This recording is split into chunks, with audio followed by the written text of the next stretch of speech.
The following program is a SUTV student production. The views expressed are not necessarily those of Salisbury University, the University System of Maryland, its regents, administration, officers, employees, or representatives. Such as Vice President of Student Affairs, Dr. Dane Fowler. From there because some of them weren't seniors, so they were a local opportunity for those who are financially dependent. Currently, catchphrase at Salisbury University. It's a standard operating procedure. Let's just point out.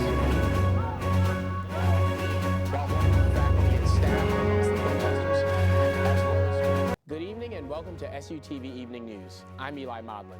We begin tonight's broadcast with a developing story regarding the new Siegel Stadium. Construction on the new athletic complex began in the fall and is set to replace the current fields in the spring of 2016. But due to environmental concerns, construction at the site has come to a stop pending the outcome of a Department of Natural Resources hearing.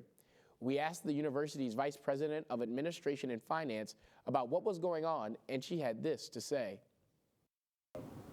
That project is temporarily on hold from the standpoint of construction while we undergo the environmental review, and we hope to have that resolved within the next several weeks. And we have learned that the hearing before the Maryland Department of Natural Resources will take place tomorrow at 10 a.m. in the downtown government office building, and we will be sure to bring you more on this story as it develops. And the university's other major building project, the largest in the school's history, was for a moment in an odd state of limbo last week during a Board of Public Works meeting. The spending board, which is comprised of the state's governor, comptroller, and treasurer, had questions regarding a number of University of Maryland system projects. Again, we spoke to Ms. Betty Crockett, Vice President of Administration and Finance, regarding this project. They expressed concerns about the substance in the agenda items for the capital improvement projects for several USM institutions. Essentially, they were having difficulty understanding what was in those agenda items and were concerned about the contents. They called up our president, President Dudley Eschbach, and although she did not specifically address the concerns in the agenda items, because that has to do with how you are supposed to present them, what she articulated very clearly would be the impact of their failure to actually approve the contract. With her credibility, they accepted that, and they were willing to move forward with approval of all 4 USM contracts. And what would have happened was the next set of subcontractors who would be scheduled to come in, had the contract not been approved, they could not have come. And ultimately, you would have to shut down the project. The Patricia R. Guerreri Academic Commons is set to open in the fall of 2016. And with construction on that site still on track, tomorrow the university is set to hold a beam signing ceremony in which students and members of the SU community will have the chance to sign a beam that will be included in the new building. The ceremony will begin at 1 p.m. in Red Square, and the signing will continue until 4 p.m. And many of you will remember that about a year and a half ago, the SGA voted to implement a $2 sustainability fee. That money has gone to help move a number of green initiatives forward, but much of this money is still waiting to be allocated. Wayne Shelton, the school's Director of Sustainability, sat down with us to talk about that Green Fund. Green Fund is a grant opportunity for students, faculty, and staff. It was a project that was developed by the SGA. It was developed and approved by the group about a year and a half ago. And the fund is a $2 fee to students. It's built into their student fees. That's on each semester. And what we ended up with was roughly $30,000 the first year. So that becomes a pool of money that students can come up with green ideas.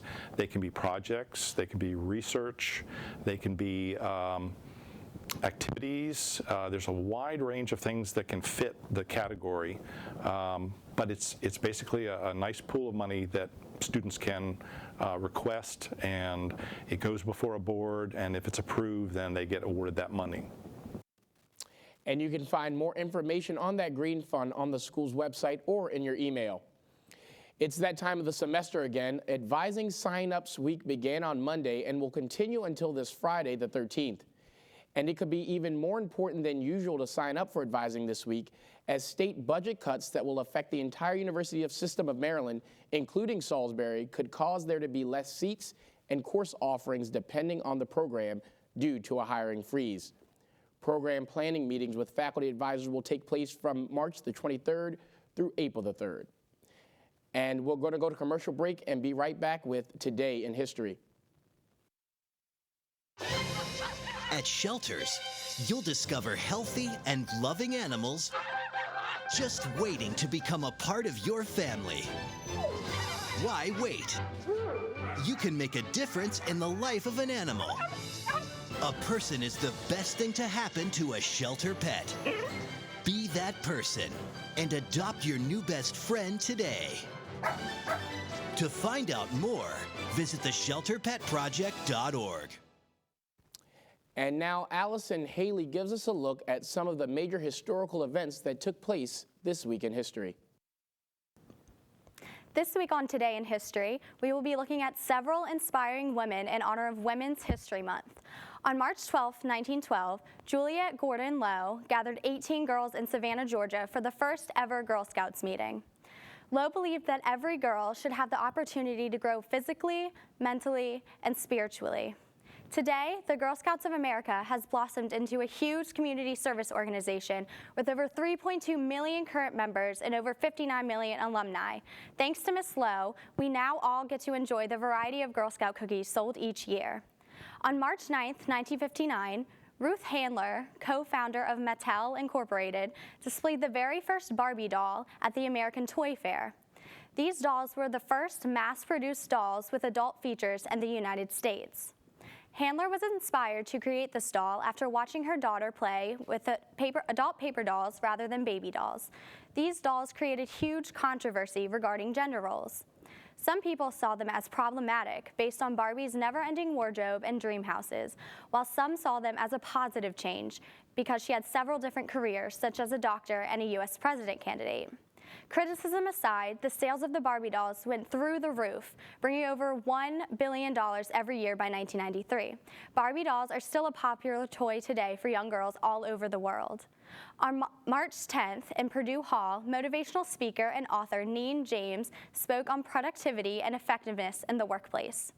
She discussed students discovering their personal brand in a world of technology, as well as how to accomplish this. Brain branding.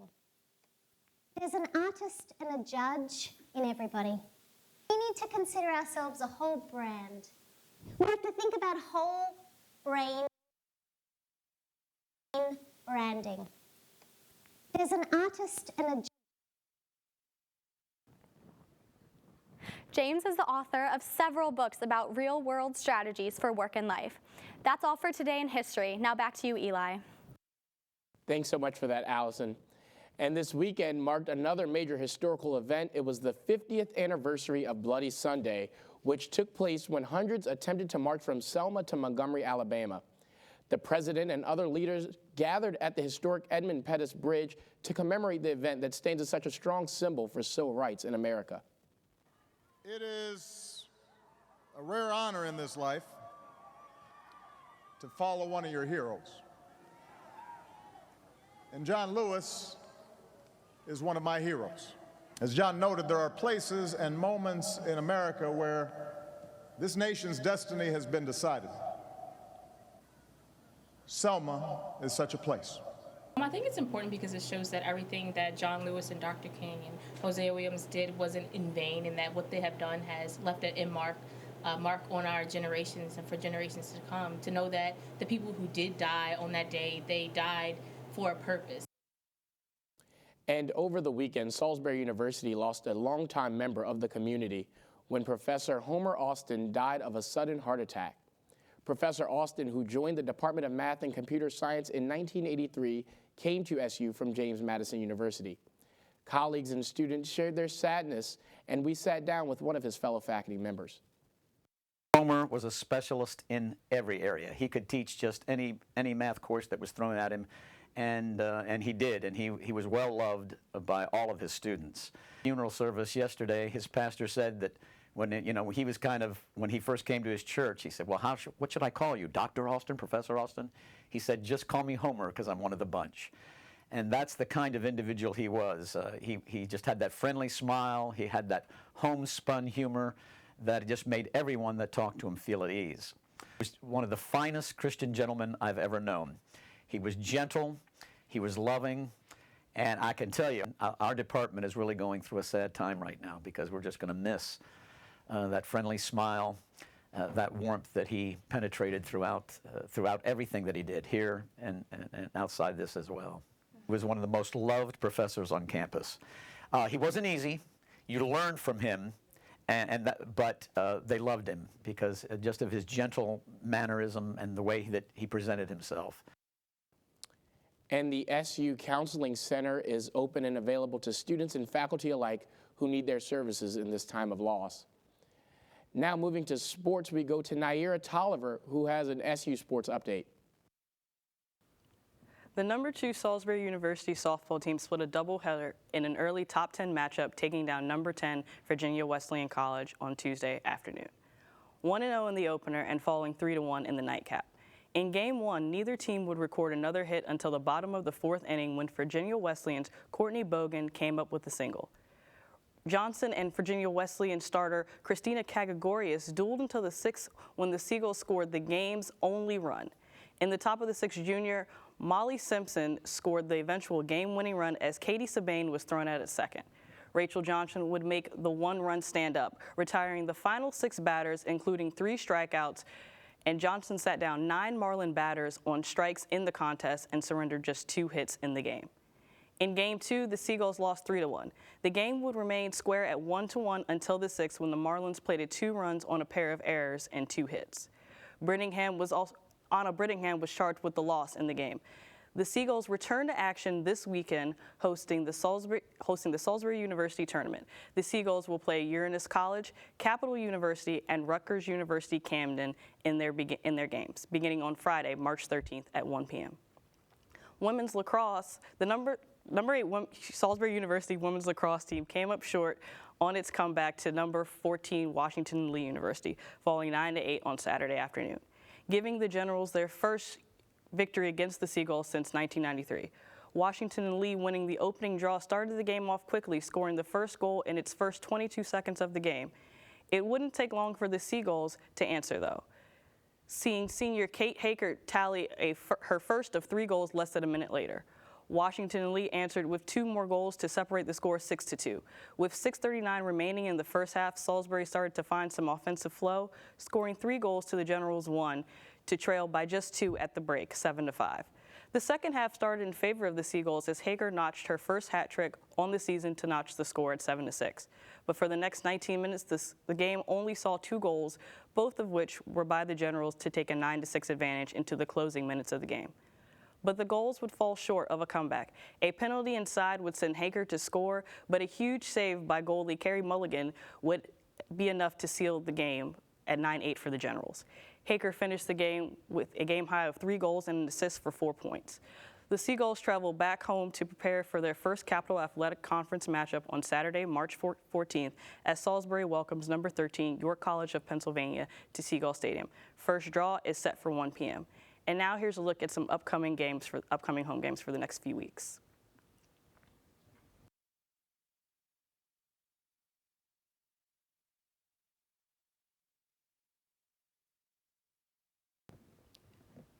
The men's baseball team hasn't really played since February 14th because of all the snow, but they actually headed back to the field today at 3:30 against Wesley College and won by a score of 14-2. And SUTV sports correspondent Jessica Ree sat down with SU baseball coach Troy Brohan to discuss his expectations for the upcoming season. I wasn't too sure of what the tradition was when I got here. I wasn't too sure about Division III baseball, but when I got here, I quickly learned how competitive it is, the time and effort that goes into it to make it pretty special. Well, we all got cabin fever. That's what we were just talking about in here. The good thing is we try to switch it up as coaches to make it fun. We'll change stations, we'll change times, we'll change places. We played wiffle ball one day, but it's tough. But we got a good group of senior leaders that I think are keeping everything in perspective. I really think that we have a good group of seniors that have a great chance to get back there if they work hard. So I'm not going to make any predictions, but I think we got a good group of kids that can do it. And they play a doubleheader against Mary Washington. That game one starts at 12 p.m. The number 12 Salisbury University men's lacrosse team fell in top 20 action on Sunday afternoon at Seagull Stadium 9-8 in a contest that went into overtime against number 15 Ohio Wesleyan University.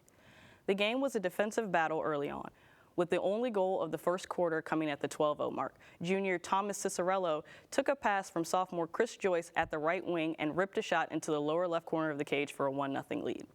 That score would hold for the next 24 minutes of action as the Salisbury defense and the Battling Bishops held the Battling Bishops to only 7 shots in the span and caused 3 turnovers.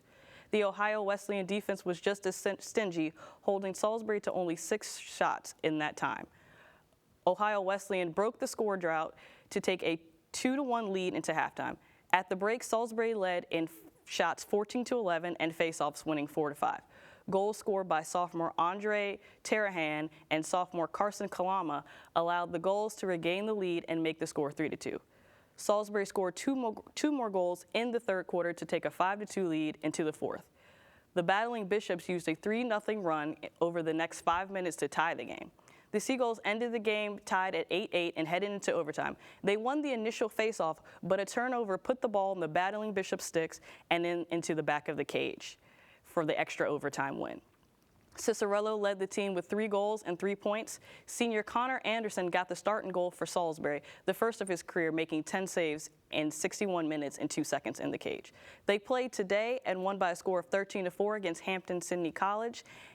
And they play again March 18th at Cabrini College. That game is set at 4 p.m. And now back to you, Eli.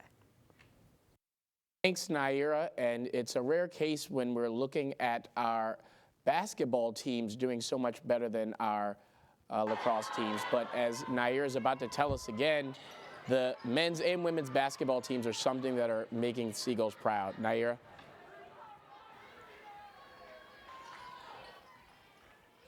Women's basketball is headed to the Sweet 16 by defeating Stockton University by a score of 61-54. A stingy defense that forced 29 turnovers while holding Stockton to only 19 second-half points guided the number 11 Salisbury University women's basketball team past the Ospreys into the NCAA sectional semifinals this weekend. The defensive end gathered the momentum early for the Seagulls, using 2 turnovers and a block from junior Julia McLaughlin to ignite a front that allowed only 2 field goals by the Ospreys through the first 8 minutes of play. The second half was all Salisbury on both sides of the ball, as the Ospreys held no answer to the stingy defense and quick tempo transition offense. On the defensive end, through the first 5 minutes and 30 seconds, Salisbury registered 2 blocks and forced the Ospreys to turn the ball over 4 times. Defense was definitely key in the second half with the full court press in full motion by Salisbury. Anna Hackett led all scorers with 21 points, while Lauren Rothfield chipped in with 12. Sarah Seep tied a career high with 7 steals as the Seagulls recorded 20 for the game, second highest of the season. The defense forced Stockton to turn the ball over 29 times, the most for the Seagulls in a victory this season. Salisbury advances to the sectional semifinals against number 12 Amherst College, which downed number 17 New York University in the second round matchup Saturday night. The next game is set for Friday, March 13th at 5 p.m. in Montclair, New Jersey. And men's basketball, and the Salisbury University men's basketball team fell in the second round of the NCAA Division III tournament, 60-47 to Trinity College on Saturday night in Hartford. After Trinity opened up the game with a layup, the Seagulls answered with a 5-2 spurt to take a lead just over a minute into the game. Junior Wyatt Smith converted on a layup before sophomore Gordon Jeter followed on Salisbury next possession, scoring a layup with contact, before hitting a free throw to complete the 3-point play. The Bantams came right back with a 9-0 run to take an 11-5 lead. Trinity pushed the advantage to 14-5 before junior Ryan Miller hit a shot. But the Bantams held the Skulls to those 2 points in a 12-minute span and increased the lead to 21-7 with a 7-0 spurt. At the break, Connor Strickland led the team with 5 points, but Trinity led the rebounding margin 16-12. Trinity opened the second half with 2 free throws, but a layup on the right side from Smith sparked a 9-4 run to get Salisbury to within 10. After a layup from Strawn, sophomore Justin Whitmer hit a 3 from the wing to cut Trinity's lead to 41-35. Whitmer finished the game with 10 points to lead the Seagulls, while Smith pulled down a team-high 6 rebounds and Strawn dished out a team-best 3 assists. The Seagulls finished the year 21-8 and 14-4 in the Capital Athletic Conference, along with winning the program's second CAC title and advancing to the NCAA second round, marking the team's most successful season since 1996 and 1997. Now back to you, Eli. And before we go to commercial break, let's just take a look at the women's basketball bracket to see who they may be playing.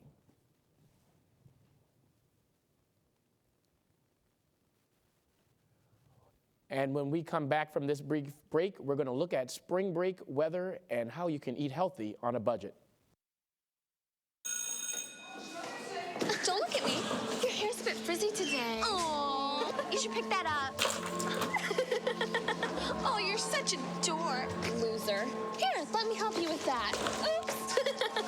Every day, kids witness bullying. Oh, look. Your crush is looking at you. Poor you. They want to help, but don't know how. See, no one here's gonna help you, because no one Teach your kids how to be more than a bystander. Visit stopbullying.gov.